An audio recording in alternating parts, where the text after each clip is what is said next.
Hello and welcome to All Indians Matter. I am Ashraf Engineer. The union government is displaying a disturbing tendency to undermine federalism both on the fiscal and administrative fronts. For instance, increasing the monetary share of states in centrally sponsored schemes, imposition of demonetization without consulting states, outsourcing statutory functions of the Smart Cities mission, delays in transfer of GST compensation, one nation, one ration, etc. Other than the fiscal impositions, states were hobbled when it came to COVID 19 management, such as the procurement of testing kits, the flip flop on vaccines, the unplanned national lockdown. But when it came to taking blame for the mess, union ministers said health is a state subject.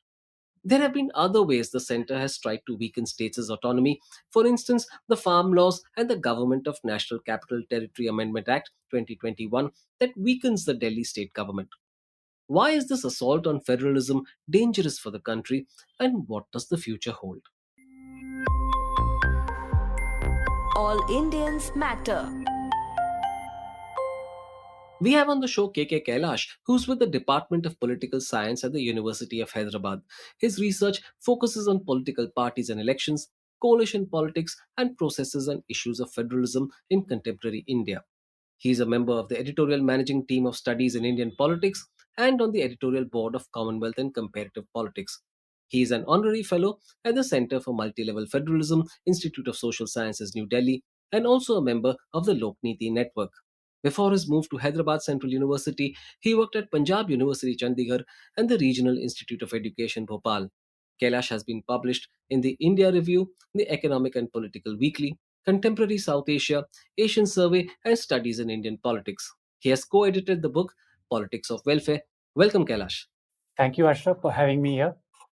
Kailash, India has a way of sharing power between the states and the center. It's what we call federalism. However, how is this enshrined in the constitution and why is it important for a country like India? Yeah. So there are actually two ways in which we can make sense of federalism in India. And first is the popular or the conventional understanding of federalism. That basically focuses on the institutional, the structural dimension of federalism.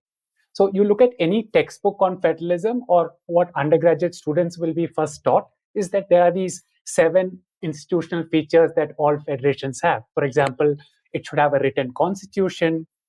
There should be at least 2 orders of government. There can be multiple levels of government. For instance, we have 3 orders of government, but at least a minimum of 2 levels of government. There should be a clear division of powers between different levels of government. There should be a constitution that is supreme.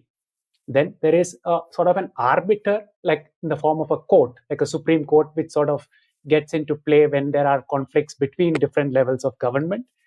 And I think an important element here is that the constitution cannot be changed easily.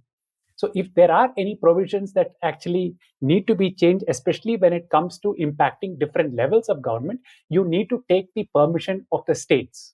Okay, so that sort of keeps a check on arbitrary changes and it sort of keeps the federal system in place. And I think the last point would be that somewhere state should have representation at the national level in national level decision making, and that's why you have the second chamber or the Rajya Sabha. Besides this, you also have a variety of mechanisms for intergovernmental relations. So this is the structural dimension, which is the most popular understanding of what federalism is.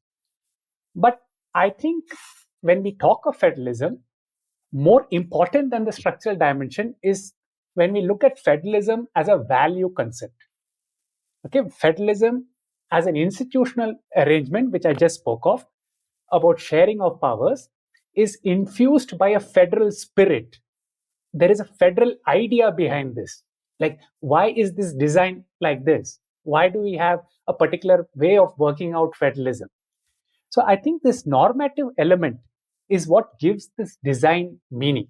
Let me tell you what this normative idea is, and I think that will sort of enrich our own discussion that we'll have on federalism and about the understanding of federalism. Now, we often ignore this federal spirit or this idea dimension of federalism, and this federal idea is actually common to all federations. So you take whether it's United States, whether it is Germany, Australia, Canada, so all have this federal idea behind it. Now, this federal idea is based on two parts to it. The first part is that all federations desire to build a strong state.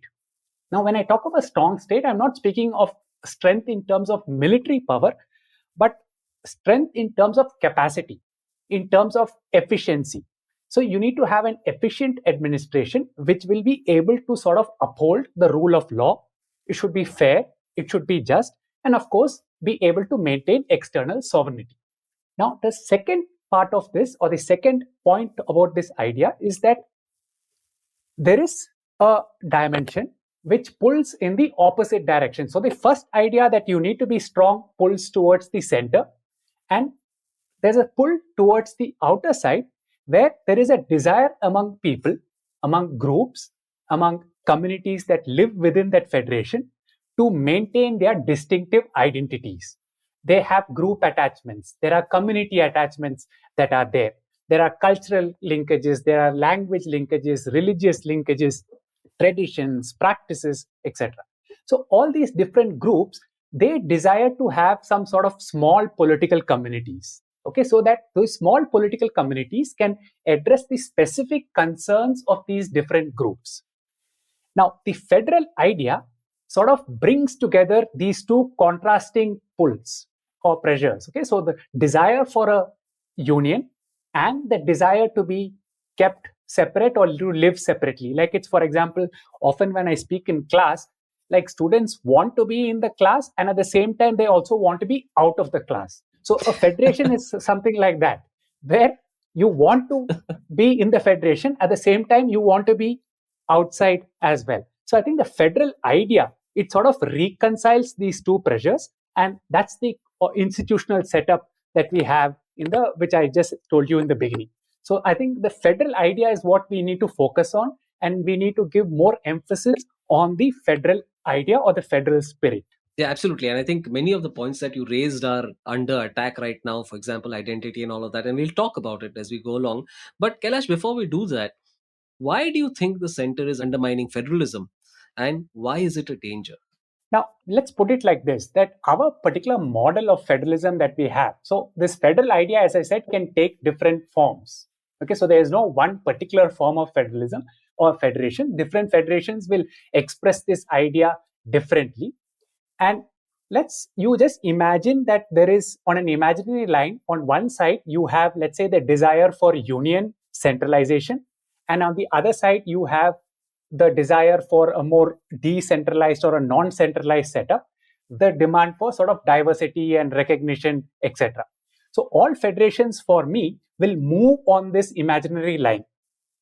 So our federalism is a product of a particular period of time, okay, particular product of a particular historical time and conditions. So for example, when our constitution makers were actually making this constitution of ours, thinking of what modern India should be, they saw dangers. Partition was happening. And remember, the constitution starts in 1946, it gets over by 1949. So in between, you have partition that happens. So they see the tensions that are there. They see the scars of partition. There's a fear of sectarian strife. They see bloodshed. And there's also the grave threat of disunity. So that's one dimension to it. The other dimension is the national movement sort of promised a socio-economic revolution or a socio-economic transformation. So the constitution itself is moving towards that, or as modern India should be very different from what it was during British or in the previous whatever version of India that was there. So we need to be, there was a desire for rapid socio-economic development. There's a desire for removing regional imbalances, removing all sorts of inequalities. So all this sort of pushes India to adopt what is called as a strong center model of federalism. So our model of federalism is a strong center model where there's this deep desire for unity and togetherness, which is at the top of the agenda at that point of time. Now, I think the constitution makers also sort of had it there that unity is not a given thing. It has to be crafted. It has to be built. It doesn't come at the stroke. Just because you have a constitution that is there, it doesn't just work like that. So you need to work it through. Now, this strong center model, therefore, creates, I think, an asymmetry between the center and the states in terms of the power distribution. It's sort of moves toward the center. Now, the two polity-wide parties that we have, that is the Congress and the BJP are, in my understanding, actually closet centralizers. Okay, and they are reluctant federalists. Given a chance, they would prefer India to be either a centralized, completely sort of centralized model of this thing. And whereas if you look at the more state-based political parties would want more federalized or more state-friendly sort of federal model. Now, just like the Congress, which undermined federalism when it was the dominant political party, the BJP sort of continues in the same path. Now, the difference between the two is a matter of degree, but there's also another element to it. The additional issue for me, and that is where the danger is, that the BJP's vision of India, or what is called as the idea of India, is very different from the Congress version. Now, if we wait again, let me just illustrate it by you just imagine there's a line that you have unity on one end and plurality on the other end. Now, the BJP would be close to the unity side of that line, and the Congress would be on the more towards the plurality side. The regional political parties, etc., would be even more closer to the other end. Now, for the BJP, this ideological vision is that unity often becomes a synonym for uniformity, and that's the danger. Now, let me again just give you another, what might sort of make this clear is that let's say that there is a song that has to be sung. Now, if you were to ask the Congress will say you sing the same song. You have to sing the song, but you can sing it in any tune you want. Whereas if you ask the BJP will say you have to sing the same song, but you have to sing it in the same tune as we want you to sing or what is good for India, etc. So I think the danger here is that the idea of uniformity goes against the issue of, say, unity in diversity. It's the sort of antithesis of plurality. And I think that is the danger that I see at the current moment, where you're sort of undermining that idea that is there in the Constitution, and it's sort of going against the vision of the Constitution makers. Right. And could you give us a couple of examples, recent examples, of the attack on fiscal federalism and what impact that has had? Okay. Let's just step back a bit, because I think the BJP and the current centralization when it comes to fiscal federalism needs to be, I think we need to add another dimension to it. I think it also, we need to look at the dominant economic model that is there, and it's a model that is available and in place across the globe. Now, in this model, it is market friendly, but it is not necessarily fully controlled by the market. And actually, there is a lot of state intervention that is happening here. Now, very recently, there is this historian and market strategist by the name Russell Napier. Now, he says that in this particular model that is dominant at the current point of time, is that the allocation of resources is not left to the markets anymore, but it is an economy in which the government plays a very significant role in the allocation of resources. So this particular model that we have, I think, also pushes towards a lot of centralization. It sort of prefers a centralized thing, so there is a lot of control over how things work. And it sort of wants to cut down on the noise, it wants to cut down on the disturbances. So you have one policy, something which is happening at the center, then it's just sort of uniformly implemented everywhere. There's no scope for any sort of cuts and turns that could happen. Now, much of the economic policy, if you remember in the early part of when liberalization happened, there was almost a sort of race to the bottom that happened across India, where everybody was sort of cutting each other to attract investment into their particular territory. Still happens, doesn't But it? I think now it's more restrained because of various controls Yeah. that have sort of come in here. Sure. Now, one way of illustrating this would be that how we moved from, say, excise to VAT to GST. Okay, while there would be a lot of claim that is being made that it's more friendly for the market, etc. But for us, what is interesting from the point of view of federalism is that you also see a centralization that happens when you move from excise, VAT towards GST. Now, so the entire fiscal architecture that is there is actually a centralized model that is there. Now, for the BJP, what they do is they see federalism as an administrative mechanism, and that federal idea that we spoke of is completely missing. So it just crafts this vision of India onto this already centralizing platform, and it just goes through. So a lot of those fiscal centralization issues that we see, for example, the whole FRBM mechanism, where states got to sort of keep their fiscal deficits in check and so on and so forth. So what we've been seeing is that states have been losing autonomy over a period of time. They've just been giving it off. And the latest instance would be the whole talk about Revadi and populism, etc. We need to have control over that. Again, states are sort of losing it here.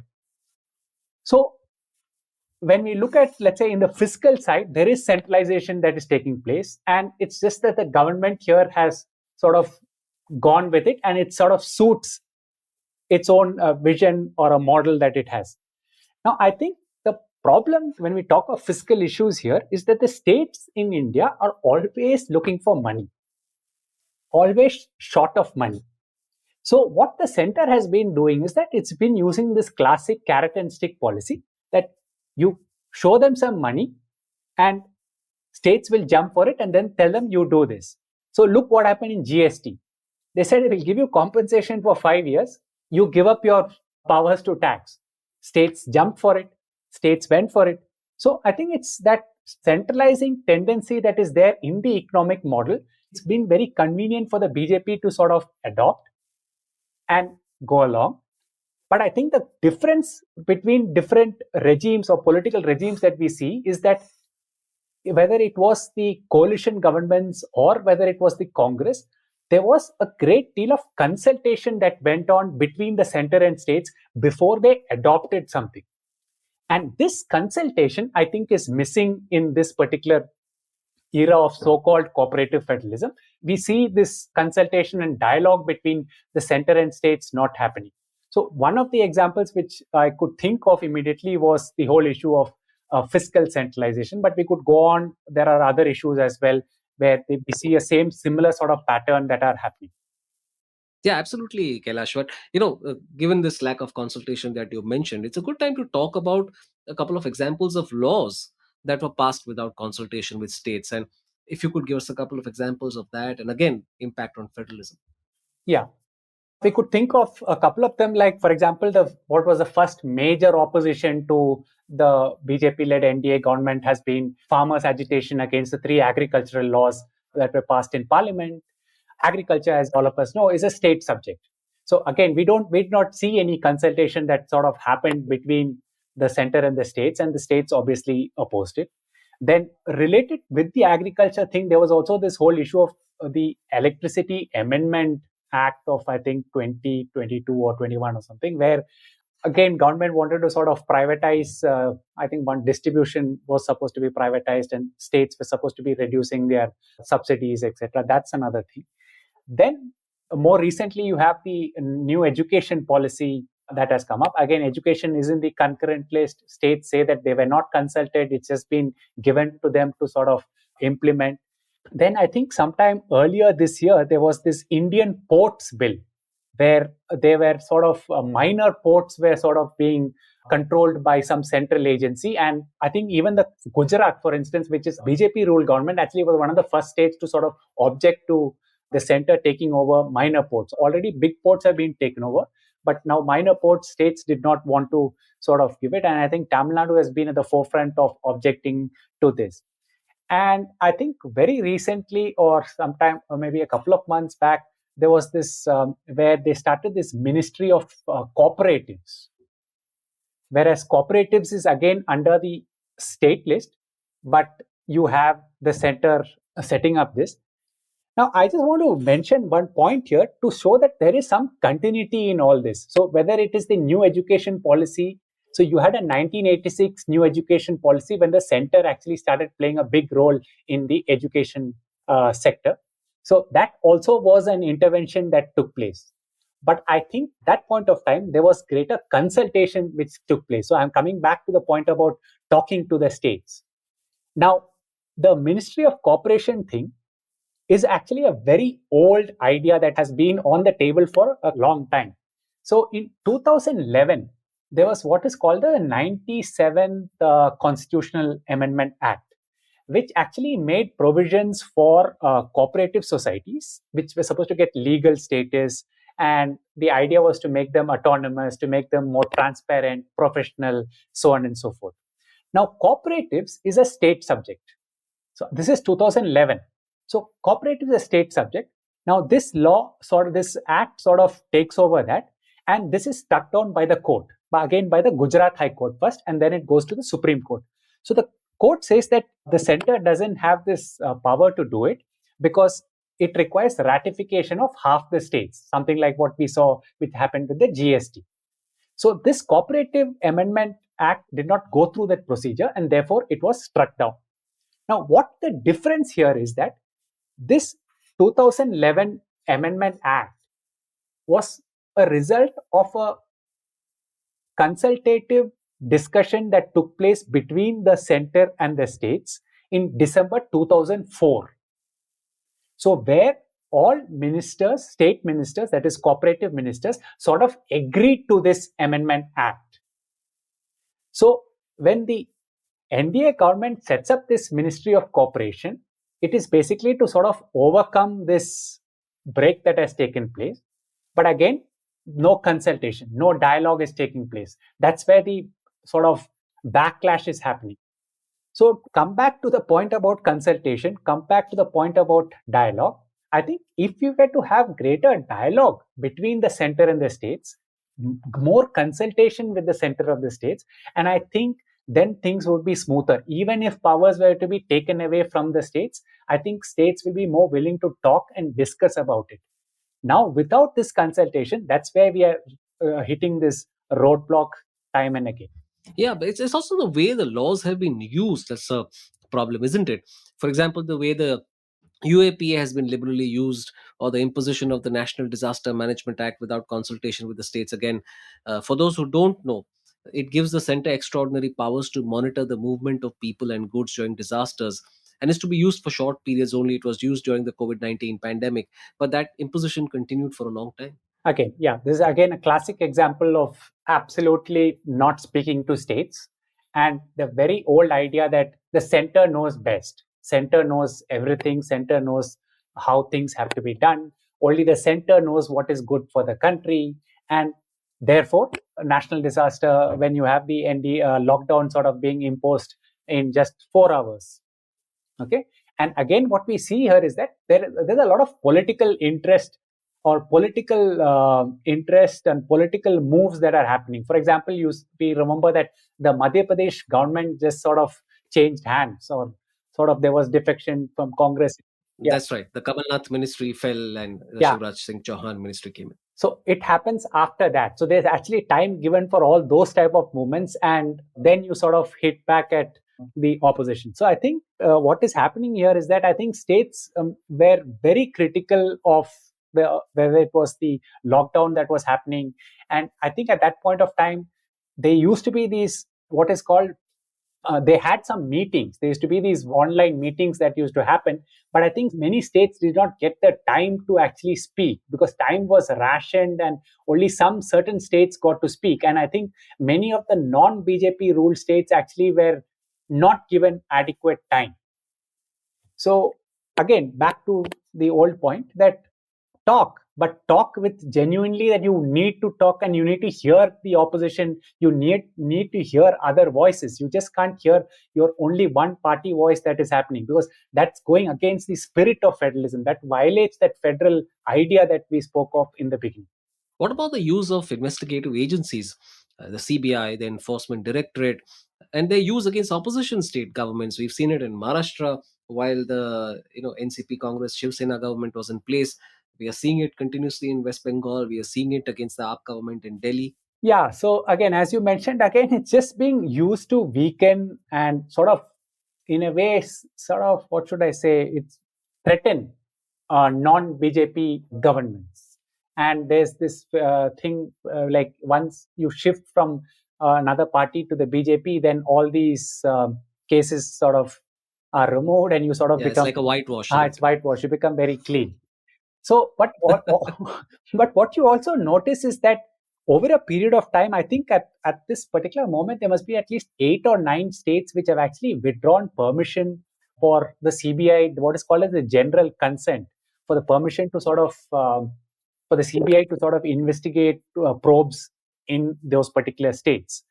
Okay, so I think this withdrawal of consent it tells us something. It tells us that the center's intrusion is not required. The center's intrusion is it's a form of resistance, and the center, I think, needs to read that when you have 8 or 9 states, especially most of them are the almost all non BJP states have sort of withdrawn the consent, and this shows that there is resistance. Okay, so it's not cooperative as it's being said to be, but this is an example of how states sort of resist. This is the only way you can show that we are not with what you are doing. So I think while states can't do anything about this, but at least there is a message that is being sent out that stop, don't encroach further. Yeah, absolutely. And Kailash, I want to talk about another important aspect of this, which is the office of the governor. Every single opposition state has had governors erect roadblocks in their path. On the other hand, miraculously, no BJP ruled state has a problem. So, what's going on here, and where do you think it's headed? Huh. So this is again one of the most contentious and I think oldest issues when it comes to center-state relations. The Sarkaria Commission report actually has one full chapter on the governor and what governors should do, how governors should be appointed, their behavior, their problems, etc. Now, I don't know, like it's like fashion, like the more things change, nothing seems to be changing, or it just keeps coming back into fashion. For example, in the Sarkaria Commission, there were issues like which caused tension. One was reserving bills for the center, for the president. Then there was this issue of nomination of members to the legislative council of the state. And the third was the role of vice chancellors. Now, 3 southern states, Tamil Nadu, Telangana, and Kerala, you have these issues actually out in play, where the governor so is sort of is acting as you rightly said, as a roadblock. And in Kerala, for instance, the past 2 weeks have all been around the appointment of university vice chancellors and the role of the governor as a chancellor. In Telangana, there has been a sort of cold war going on between the governor and the state and the state chief minister, specifically revolving around reservation of bills or the governor not sort of assenting to bills. And it started off with a nomination to the legislative council. Now, procedurally, I think we have come a far way, because the Sarkaria Commission says that when you appoint a governor, the governor should be from some eminent person from some area or some sector. He or she should be from outside the state. He should be detached from the politics of the state, should not be in politics. So all these 3 governors here actually fulfill all that criteria. So procedurally, they seem to be all perfect. But they do act in this way, which sort of makes the state governments look inefficient, makes the state governments look as if they are not able to carry out their programs and policies. And I think it also gives an advantage to the opposition parties. And here is a chance to sort of attack the government. It creates space. So the governor is sort of on the side of the opposition, or at least seems to be acting in such a manner which sort of gives the opposition the advantage here and sort of makes the state administration look inefficient, weak, and as if it's not performing. It's a non-performing sort of this thing. So I think the governor has, at least in non-BJP states, has played this very, let's say, partisan role against the ruling governments here. There's also this huge propaganda around Prime Minister Narendra Modi, as if he's running the country single handedly, including the states. How does that affect federalism? Okay, this whole idea, I think it's about this double engine sarkar, which. That's right. Yeah. But I think double engine sarkar largely refers to the BJP states. And but the idea being created, at least being propagated, is that he's responsible for everything good that happens in any state. Huh. So I think this began as a campaign strategy, where the party sort of started believing in that. And I think now they have put all their eggs in one basket. That is, the sole focus is on the prime minister. and the prime minister is that mascot of the party. Now, this, I think, in the short term will bring the party a lot of benefit. But in the long term, I think it seriously weakens the organization of the party because it moves it away from a program driven, policy driven agenda to a more personalized agenda that which now if you just focus on the prime minister. Now, how does it sort of undermine federalism? Because it sort of gives you that image that if you were to have everything is coming from the center and it's not the states, that's not right. Second is that let's just go to the double engine thing, because that also said very often that any campaign you just say that let's have both the center and the states of the same party. Now, what happens here is that you're selling a model which sort of appears to be beneficial, but I think it goes against the spirit of federalism because it sort of implicitly says that you need to have the same party in power at the center and in the states for any benefit to come. Now, this is unfair to states which choose somebody else. This goes against the federal spirit. It goes against the federal idea. It also goes against democratic principles. For example, federalism is a model which provides for checks and balances. There can be a variety of ways in which states could conduct their affairs. That's why we are federal. That's why states choose to do different policies, programs. Now, if you were to say everything that the center does is right, then what happens when somebody makes a mistake? So here, states could be sort of laboratories for policy experimentation. So that is sort of being cut off when you say that it's only the center knows best, or the prime minister's vision or the prime minister's model should be followed. Second, I think it also sort of cuts down on the plurality of views that should be there, that we should have multiple views on multiple perspectives. That's being cut off. And I think very important is that they should also have dissent. There should be space for dissent.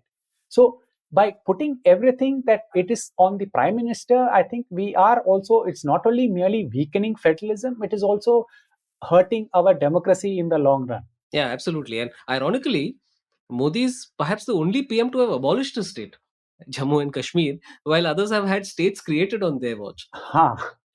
Now, this, I think we need to go back to the whole idea of what is that vision that you have? What is that idea of India? Now, here, I think this particular model where I think the whole issue of Jammu and Kashmir and what in federalism would be called as asymmetric federalism. So all states need not sort of have the same powers or need not have the same relationship with the center, but some states could have special relations with the center. So here in this case, Jammu and Kashmir in India had this special provisions in the constitution which is a practice. That is, even in Canada, for instance, Quebec has these special provisions for protection of its culture and so on and so forth. Okay, so the question here is that in a country that is as diverse as India, in a country where you have groups which require special needs and special care should be taken for them.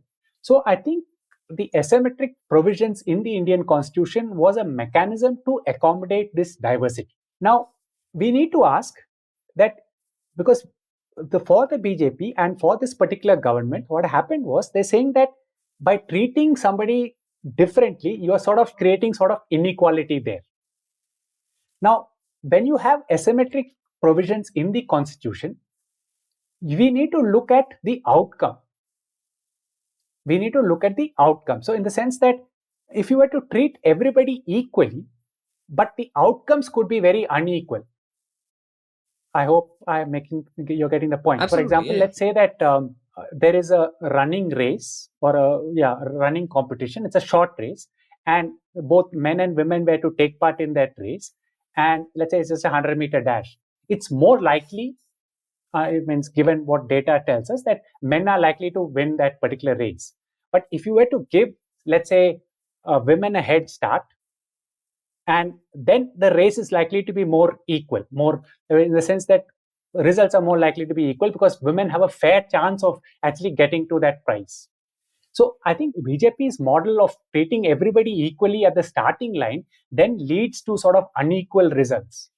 So this abolition of Article 370 in the case of Jammu and Kashmir is by removing this asymmetric provisions in the constitution. I think it is sort of hampered and it's sort of taken away that I think it was a very important element in our constitution which sort of kept things together.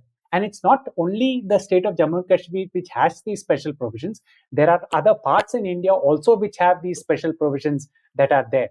So I think special provisions should be there, should be maintained for the sake of maintaining diversity. It's very important part of that federal spirit, and it sort of enriches our democracy and the federal structure as such. Absolutely. Kailash, I want to talk about GST specifically. During the pandemic, the center repeatedly violated compensation guarantees to the state under the GST regime by delaying their dues, which naturally worsened the impact of the slowdown. Now, the crisis was aggravated in July 2020 when the union government proposed borrowing as an option to address the shortfall in GST compensation, and most states they were forced by economic pressure to accept the proposal. In effect, it meant that they were not only not getting the share of GST collections due to them, but they were now forced into debt which they had to service. Yeah, so this goes back to the point that we spoke about on the fiscal element of it Yeah, the and the centralization. centralization that happened at that point of this thing. And again, what this whole compensation business, as I said, is like that carrot that is there, that you will get this and you then sign up to give up your autonomy. Now, let me just say this, that this is not peculiar to India. It's happened in other federations as well. For example, in Mexico, states did the same thing. They gave up their autonomy and they were given money in return. Means now this money element only lasts for a short period of time, and in the process you lose your autonomy. So I don't know whether there's any going back from what we have, where we have reached, but there could be again. I think the GST Council, for example, during the entire COVID period, COVID time, it did not meet. I think it met very late after the COVID, where there was some sort of a dialogue that happened. So let's go back to the Sarkaria Commission here. The Sarkaria Commission, after its long deliberations and listening to all those various memoranda that came in from different political parties and individuals, it said that a lot of the tension that we have in center state relations comes simply because there is no dialogue happening between the center and the states. And it is in that context that they said, please set up the interstate council. Now, you have the interstate council here, and if you were to just look at the pattern of its meetings, it meets more often when you have non BJP, non Congress governments at the center. And when you have Congress or the BJP ruling at the center, the interstate council does not meet at all. So I think the step way forward would be that increased consultation, increased dialogue, and a more meaningful dialogue, in the sense that don't have it simply for the sake of having it. For example, just to say that this is like, for example, I think 2 weeks back, there was this, I think it was Home Ministers meet where the Prime Minister suggested one nation, one police uniform or something to that effect. And he said that this meeting is cooperative federalism. Now, I think that there is something more to cooperative federalism. Cooperative federalism doesn't mean that they have to be servile and obedient, that they have to just follow what is coming from the center. Cooperative federalism means that you see the other as equal. You see the other as somebody who can also has a point of view. You accept the differences. I think that is where real cooperation takes place. That is where real understanding takes place. Now, when we just spoke of GST, and I think in the context of the pandemic, I think the states were left to themselves. Like, you have these meetings, but there is nothing which is happening around this. They're not actually becoming equal partners in that decision making that should be there. So I think the GST fiasco that we are seeing is that complete lack of dialogue, and it's just a one-way this thing that is coming. I think the former finance minister of Kerala says that the agenda is already sort of not only the agenda, the minutes are already written before the meeting has taken place, and they just announce that at the meeting. Speaking of state center tensions, there's also the decision that corporate funding of the chief minister's disaster relief funds would not be considered as CSR expenditure. but donations to the PM Cares Fund would be. Yes, so I think the issue came up in the context of, I think, the Kerala government and the floods that happened in Kerala over 2 years, where I think there was some restrictions that were put on funds coming in from outside the country, saying that India is no longer dependent on external funding for all this. So again, I think this is very unfair, and it completely violates the spirit of, let's call it, the true spirit of cooperative federalism and the federal idea that we need to take care of each other, we need to hold hands together and cross difficulties together. I think it just goes against this, that again it's pushing everything to the center. The center knows best, center knows how to do things. I think that's not in the right spirit of federalism at all. Do you think the undermining of federalism will worsen in times to come? And if yes, how can states push back? I don't think it will worsen as such, but these tensions will continue to be there, that between the center and the states. And at some point of time, I think even the BJP ruled states might start having problems. That when everything goes to the center, and then there will be some sort of tensions that could come up there as well. So, states showing dissent is important. States expressing divergent views is important. And states, let's say, using policies and programs creatively is important to show that there are different ways of doing it. I can actually illustrate this with an example. For instance, you have this Ayushman Bharat health scheme, Prime Minister's health scheme, which is there, where I think for instance, Kerala has decided to implement it in a very different way, using some of its own resources to sort of back up the existing program. So I think these are ways in which states can show, or to show that federalism is alive, federalism is still working here. And I think states should speak up when there is an assault on their autonomy. And it should not be like this, that when you are with us, when the center benefits you, then you take a particular stand, and then when the center doesn't benefit you, you take another stand. For example, the TRS in Telangana for a long time was on the gray zone, in the sense that it almost supported everything that the BJP did at the center. And it's only when the BJP started becoming more powerful at the state level, when it started becoming a sort of displacing the Congress as the opposition here, that the TRS switches sides and starts talking of federalism. So I think this won't do. Like, if you are for a strong federalism, if you believe in that federal idea, I think you need to be consistent in your stand on where India should be and what should the relationship between the center and the states be. Kailash, why should the average citizen care about federalism, and what can they do to preserve it? Yeah, this I think is an interesting question, and for the very reason that how I actually started off with, in the sense that for the average citizen, for the ordinary citizen, I think the understanding of federalism is only that institutional mechanism of federalism. That we just talk of center state relations, you talk of governor, you talk of president's rule, and that's it. That's the end of it. Somewhere the average citizen, I think, needs to sort of understand that there is this federal idea that is more important. That is what is giving life to that skeleton of federalism. So when we look at federalism, or when we sort of think of federalism, so the citizens should be sort of, I think, some interfaces like this, where outreaches like this sort of help us understand that there is this federal idea. And somewhere I think we need to give this federal idea more importance, because today it could be somebody else who is facing the brunt. Tomorrow you might be in the same sort of position.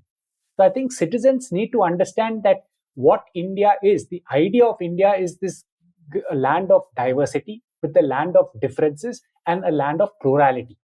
Now, that is what makes India. Now, if you were to sort of remove all that diversity, if you were to sort of homogenize and uniform it, I think India becomes poorer. India will not no longer be India as India. Okay, so I think citizens need to understand that if India has to remain as that India, then somewhere I think federalism needs to be there. And almost every dimension that we talk of in politics has a federal dimension. And it is that federal idea that keeps coming out. That is, there are differences. How do we manage differences? There needs to be dialogue. There needs to be discussion. There can be alternate different ways of life. There can be different governments, policies. I think we need to accept that. And I think the ordinary citizen needs to be sort of, or this, all of us need to be aware of that and to sort of accept differences, and that should become part of our life. So, speaking about diversity, speaking about the idea of India, Kailash, this is a good time to segue to your work. So, tell us about it. Okay. My own work on federalism, or how I look at federalism, is that actually you can approach federalism in two ways. Okay.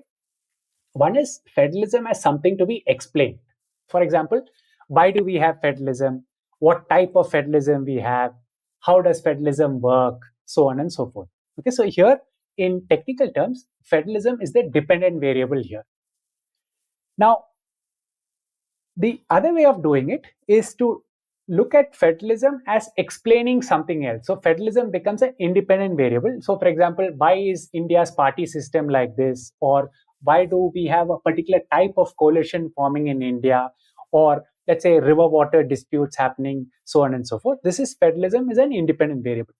Now, my work or much of what I do is basically in terms of federalism as being used to explain something. And it's only in classroom situations and when I get an opportunity like this in terms of outreach, do I sort of explain federalism itself. Now, much of what I do or has been influenced by my supervisor. He's Professor Balveer Arora, who was my teacher and my dissertation supervisor for my PhD. Now, I don't know whether you remember this old Tata tagline, which says, think steel, think Tata. Very old Yeah, one. probably before my Okay. time. I think the earliest one I remember was we also make steel. Okay. So this was think steel, think Tata. So among political scientists in India and students of political science, we used to say when you think federalism, you think Balveer Arora. Okay. So that was our sort of tagline for Professor Arora. So Professor Arora, I think, has spent his almost entire lifetime and his whole corpus of work revolves around federalism. So I sort of been influenced by his teaching and his sort of direction that he has given to my work. So I think his contribution to understanding of federalism, the working of federalism, he's also done a lot of comparative work of with regard to federalism. So that's where so federalism for me is an explanatory variable. I use federalism to explain a lot of other stuff that I do in my own for whatever I'm working on, whether it's coalition politics or whether it is on issues of federalism or like river water disputes and so on. So, Kailash, that brings me to the question I ask all my guests at the end of the show. Why do you do this work? Why do I do this work? Actually, in a way, I'm actually glad you asked this question because nobody asked this question. This is the And question I ask all my guests at the end of the show. I think very often when people read you or people listen to you in class, the human dimension of scholarship is often missed out, or nobody cares for that human dimension because there's supposed to be a wheel of impersonality and where the researcher is obscured and the motives of the researcher, the non-scientific aims of why I'm doing this, and I think the people who influence my research, etc., all missing in what I speak and what I write. So when you ask this question, I've already given you one dimension of it. That is, Professor Arora has been a major influence in my work. The other thing is somewhere over a period of time, I think that federal spirit has got into me as well. Means I sort of believe that there are a lot of advantages in federalism and in the way in which federalism sort of helps us. And I can just point to three things which I may have mentioned earlier. One is it enriches democracy in multiple ways in terms of providing those checks and balances that I said. It increases representativeness. It takes sort of governments closer to people. And I think it also gives people more participatory opportunities. So for me, that federal spirit, and also as I said, that by recognizing diversity, etc., it makes it more inclusive. So I think compared to any other alternate system that we could have in a country like India with its great diversity that is there, I think federalism is the way out. I think federalism is the safety wall for us, and it is federalism that holds us together. And without federalism, I think we would be much poorer. And why I do this, I think it came over a period of time where it sort of, it's got into me. It's there. And it sort of comes out in what I write and what I speak and maybe what I do as well. Nothing less than the integrity of the country is at stake when there is a sustained assault on federalism. Kailash, thank you for talking to us about it. Thank you, Ashraf, for having me. It's a pleasure talking to you. I enjoyed this talk. Thank you all for listening. Please visit allindiansmatter.in, that's ALLINDIANSMATTER.in, for more columns and audio podcasts. You can follow me on Twitter at Ashraf Engineer, that's ASHRAFENGINER, and All Indians Count, that's ALLINDIANSCOUNT. Search for the All Indians Matter page on Facebook. On Instagram, the handle is All Indians Matter. Email me at editor@allindiansmatter.in. Catch you again soon.